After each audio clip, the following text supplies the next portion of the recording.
भगवान राम का जन्म। प्राचीन काल में सरयू नदी के तट पर कौशल नामक राज्य था। इस वैभवशाली साम्राज्य की राजधानी अयोध्या थी और इसके दयालु शासक राजा दशरथ थे। राजा दशरथ की 3 रानियां थीं जिनके नाम कौशल्या, कैकेयी और सुमित्रा थे। हालांकि अपनी 3 शादियों के बावजूद राजा लंबे समय तक उत्तराधिकारी की कमी से परेशान थे।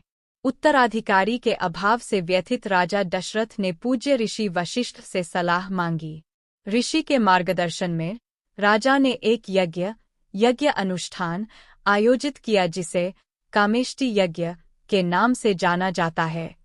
यह पवित्र अनुष्ठान सफल हुआ और उनकी प्रत्येक रानियों को एक पुत्र का आशीर्वाद मिला। रानी कौशल्या ने राम को, रानी कैकेयी ने भरत को और रानी सुमित्रा ने जुड़वां बच्चों लक्ष्मण और शत्रुघ्न को जन्म दिया। चारों राजकुमार बड़े होकर गुणवान और विद्वान व्यक्ति बने, जो शास्त्रों और युद्ध कला दोनों में पारंगत थे। जब राम 16 वर्ष के थे, तब ऋषि विश्वामित्र एक अनुरोध लेकर राजा दशरथ के पास पहुंचे।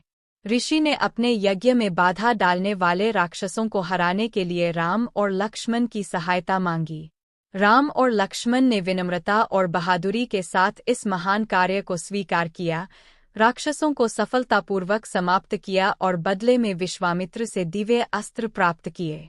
सीता का जन्म। पड़ोसी राज्य मिथिला में राजा जनक भी निसंतान थे। ऋषिमुनियों की सलाह पर राजा जनक ने यज्ञ के रूप में अपने राज्य के खेतों में हल चलाने का निर्णय लिया। जुताई के दौरान एक चमत्कारी घटना घटी। हल धरती के भीतर दबी एक धातु की वस्तु से टकराया।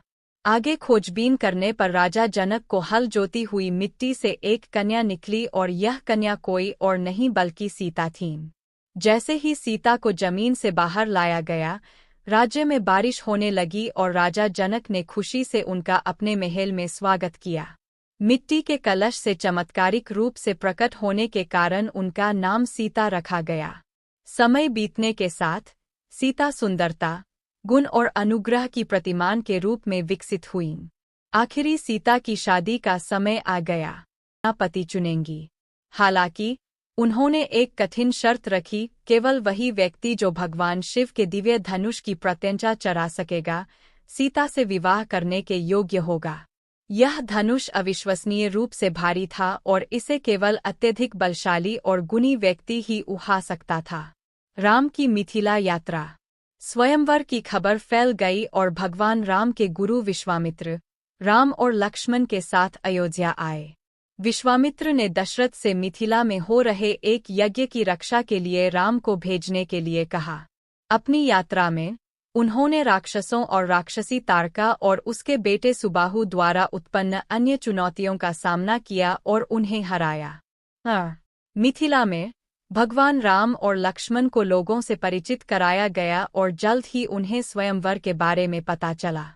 वह दिन आ गया और कई राजकुमार, राजा और योद्धा भगवान शिव के धनुष की प्रत्यंचा चढ़ाने और सीता का हाथ जीतने का प्रयास करने के लिए एकत्र हुए।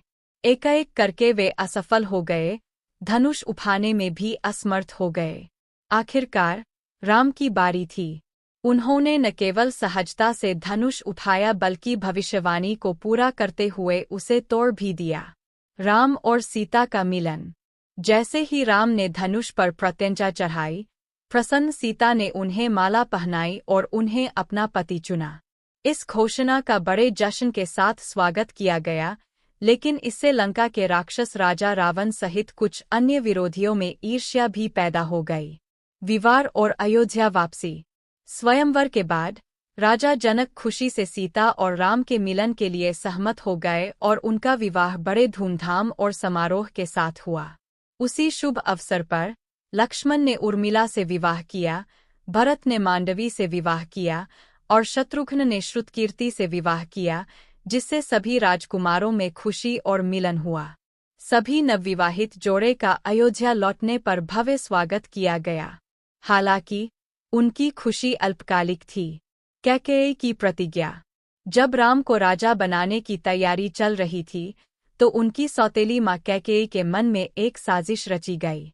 इस साजिश की साजिश चालाक नौकरानी मंथरा ने रची थी। बहुत समय पहले रानी कैकेयी ने राजा दशरथ की जान बचाई थी और कृतज्ञता में राजा ने उन्हें अपने विवेक से दावा करने के लिए 2 वरदान दिए थे। इन वरदानों का फायदा उठाते हुए कैकेयी ने मांग की कि उनके पुत्र भरत को अयोध्या का राजा बनाया जाए, जबकि राम को 14 साल के लिए वनवास भेजा जाए। हमेशा आज्ञाकारी पुत्र रहे राम ने अपनी सौतेली माँ की इच्छाओं को दैवीय आदेश के रूप में स्वीकार किया और माता सीता और वफादार भाई लक्ष्मण के साथ राज्य छोड़ दिया। राम के वियोग का अपार दुहक राजा दशरथ के लिए असहनीय साबित हुआ और वे दुहक के बोए तले दब गए और कुछ ही समय बाद उनका निधन हो गया। जब कैकेयी के पुत्र भरत को अपने पिता की मृत्यु और राम के वनवास के आसपास की परिस्थितियों के बारे में पता चला, तो उन्होंने सिंहासन स्वीकार करने से इनकार कर दिया। भरत, जो राम के वनवास में अपनी मां की भूमिका से अनजान थे, इस दौरान अपने मामा के राज्य में रह रहे थे। जब वह अयोध्या लौटे और स्थिति का पता चला, तो उन्हें बहुत दुख हुआ और उन्होंने यह कहते हुए सिंहासन लेने से इनकार कर दिया कि यह सही मायने में राम का है। उन्होंने राम को वापस लौटने के लिए मनाने के लिए जंगल जाने का फैसला किया। भरत ने राम की पादुकाएं ली और उन्हें अपने भाई के शासन के प्रतीक के रूप में सिंहासन पर रख दिया और राम की वापसी की प्रतीक्षा करते हुए एक शासक के रूप में राज्य पर शासन किया। वनवास में राम का जीवन। राम, सीता और लक्ष्मण अपने 14 साल के वनवास पर निकले, जिसके दौरान उन्हें विभिन्न चुनौतियों और रोमांच का सामना करना पड़ा। उन्होंने ऋषियों की रक्षा की, राक्षसों को परास्त किया और अपनी यात्रा के दौरान अच्छे प्राणियों के साथ गठबंधन बनाया। अंततः वे दंडक और पंचवटी के जंगल में बस गए, जहां उन्होंने एक साधारण झोपड़ी बनाई और एक साधारण जीवन व्यतीत किया। जंगल में रहने के दौरान राक्षस राजा रावण की छोटी बहन शूर्पणखा राम के पास आई और उनके आकर्षण से मोहित हो गई। उसने राम से विवाह करने की इच्छा व्यक्त की, लेकिन राम ने उसके प्रस्ताव को लक्ष्मण की ओर मोड़ दिया। शूर्पणखा निडर होकर लक्ष्मण के पास पहुंची, लेकिन उसे एक बार फिर अस्वीकृति का सामना करना पड़ा।